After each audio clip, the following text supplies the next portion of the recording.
Hi everybody. I am going to give you an amazing experiment that has been conducted in Tel Aviv a year back. So that be- attracted me because of the Lions movement. Dr. Naresh Agarwal.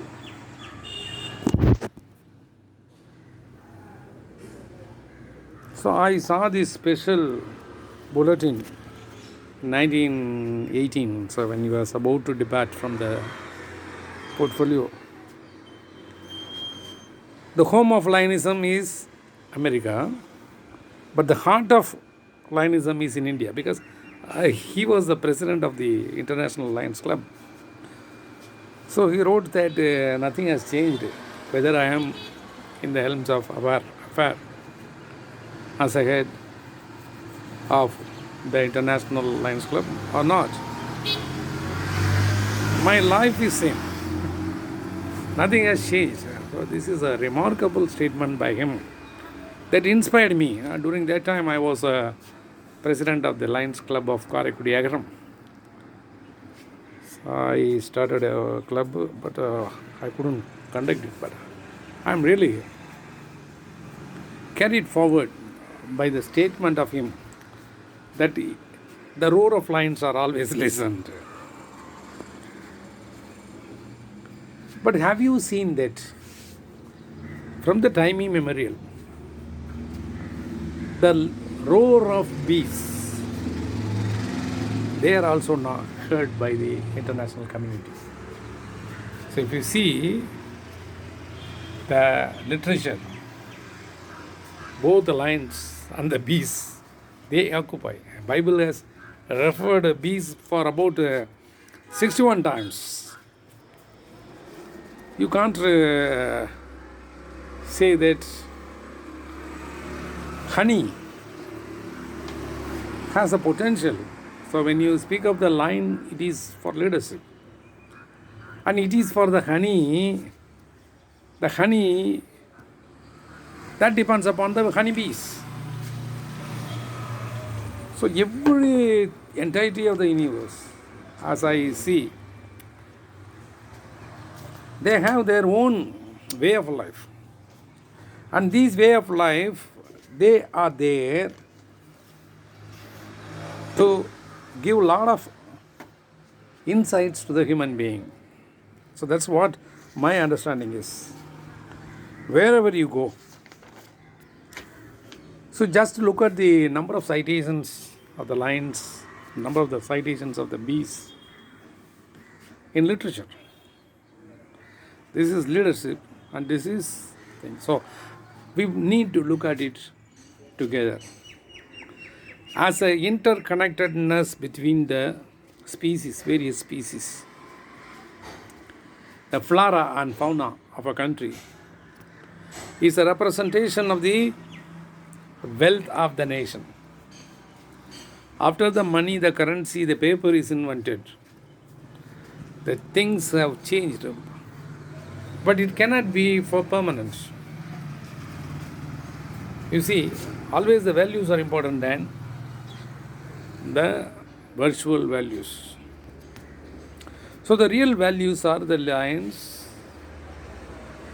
the peacock, and everything, whatever it may be. But there is a connectivity between them. So that is what I think. So in those days, lions were ruling our country.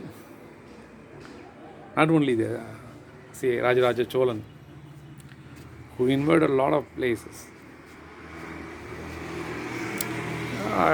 Karigal Cholan, Pandya kings. They brought from Himalayas stones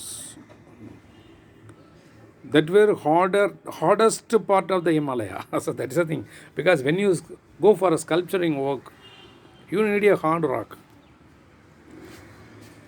So, the most youngest mountain is Himalayas. The hardest part of the Himalayas were taken from Himalayas and were deployed in South India for the inscription of Kannagi statue. So that has a great meaning, but these people, the present day people, can't understand the linkage between the geology, the interconnectedness between the animals and mankind. So here is an experiment that is done at Tel Aviv with primroses. So before that, I have to introduce the importance of the experiment. There were two saints. One is Valalar. Valalar said that whenever he sees the plants that are deserted, that are not noticed, and that are sad, I am also feeling sad. So he has seen the universality of the life. And another gentleman, another priest, another teacher, Thai Manavar, he says that whenever he wanted to go to offer something, to offer flowers, the beautiful, colorful, the nascent flowers at the altar, and he found that he couldn't pick it because whenever his hands approaches, the flowers turn to be the God. He sees God in the flowers, so he couldn't prick it, pluck it. Rabindranath Tagore says that I am a flower. Pluck this little flower while there is time. It may not find in a place in thy garland, but yet pluck. Let the feeling of touch. He is offering himself to be plucked by the hands of the Lord. There are so many things. There are interconnectedness between the species, various species. There, any species, there is no inferior or superior things. They have a definite role, and when you take it out, in fact, everything. So that is why this experiment, though it is a science experiment, but gives a lot of insights. Say, this gentleman, the scientist Lilach Edami, and his student is a lady, and her name is Maeve Weitz. So both of them were undertaking one research. So I have seen this research for so many times, but it did not do anything for me at that time. But after reading the old magazine of the Lions Club and then some literatures, then I sought the help of the internet and searched for what are the citations for the article that is dealt by this research. So I went and explored the internet and saw that the Vedas, they are giving a clue that interconnectedness between the species, and particularly the articles taken in the research, the honeybee and the flowers. It's on plants and animals. So this is a interface between plants and animals. How do the plants recognize the presence of the animal? And how do the animals recognize the presence of the something special in the plants? How do they go and help them pollinate? So you see that it is not it is a cross pollination. Really. So the insect is helping the pollination of the plants. How? So there is a connectiveness. So animals are protected by human. So that is some sort of helping its pollination. And mankind is supported by God, or the Almighty, or a greater soul, or something like that. So there is an interconnectedness between the Almighty and the creations. So this is what I want to explain, and this is supported by science. Many people think that science is inferior to the philosophy, but without science, a philosophy cannot survive. Einstein has a lot of inventions, and to his credit, he had one invention which that is E is equal to mc square. There are a lot of things that the humankind is following Einstein and trying to see that how genius he is, and he has done everything. But the E is equal to mc squared has done a harm to us, to Japanese, particularly in the World War. So that is interconnectedness. So in the 15th March 2019, the team at Tel Aviv, they have done an experiment. Their understanding is that the bees, they are not using their mouths to sound.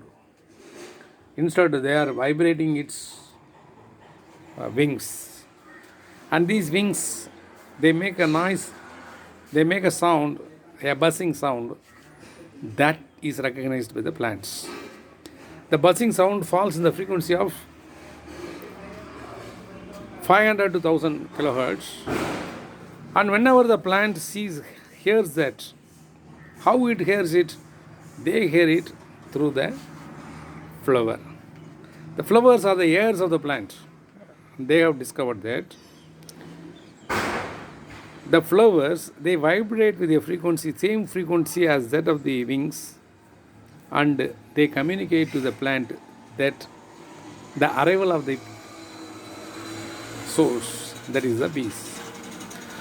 So what in turn the plant does is that, as if when a son-in-law is coming to your house and the mother-in-law cooks a delicious food, the plant adds sugar 20% to the honey. So imagine, so the plant, the insects are coming, and the plant is ready for giving honey enriched with sugar content.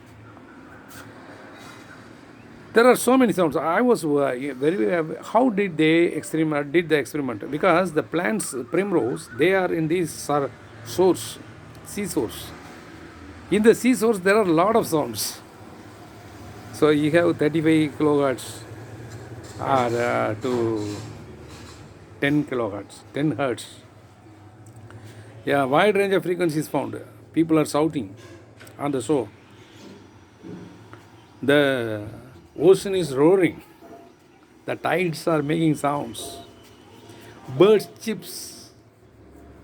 There are a lot of sounds. So, but all are of different frequencies. When I am talking to you by a cell phone, you don't wonder. But with one frequency we are speaking. Like that, the plants speak with their hertz 500 to 1000 kilohertz with the birds. The insects make sound within this frequency that is recognized by the plants, and it is transported to the main mechanism of the plant, the control unit, and it secretes more hormones, or the honey that is rich in sugar.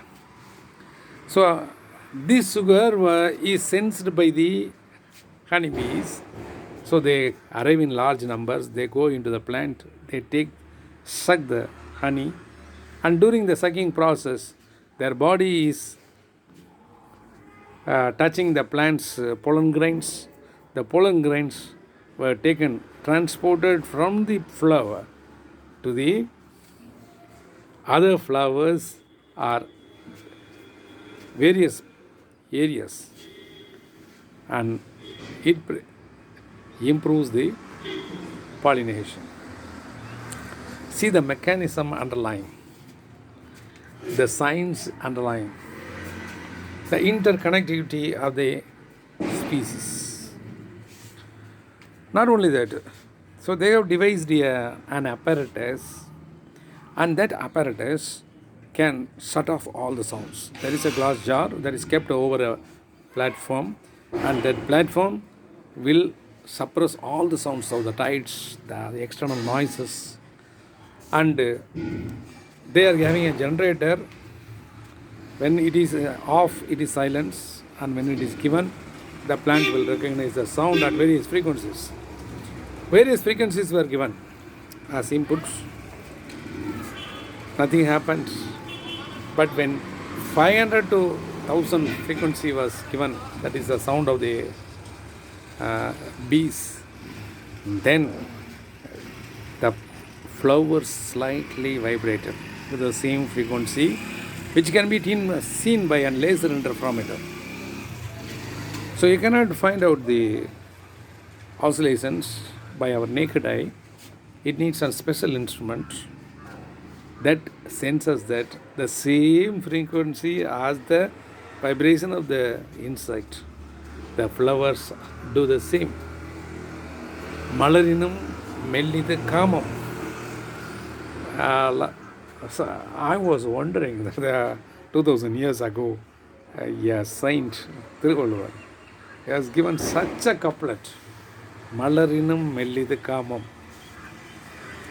So the flowers, they slightly oscillate, and that is sensed by the plant, and the plant begins to order its central processing unit to secrete more sugar, and the more sugar is prepared, and it is honey, available as a honey, and this honey was taken by the planets, and the insects, they take it on over their body, over their legs, and their mouth is full of honey, and they take it to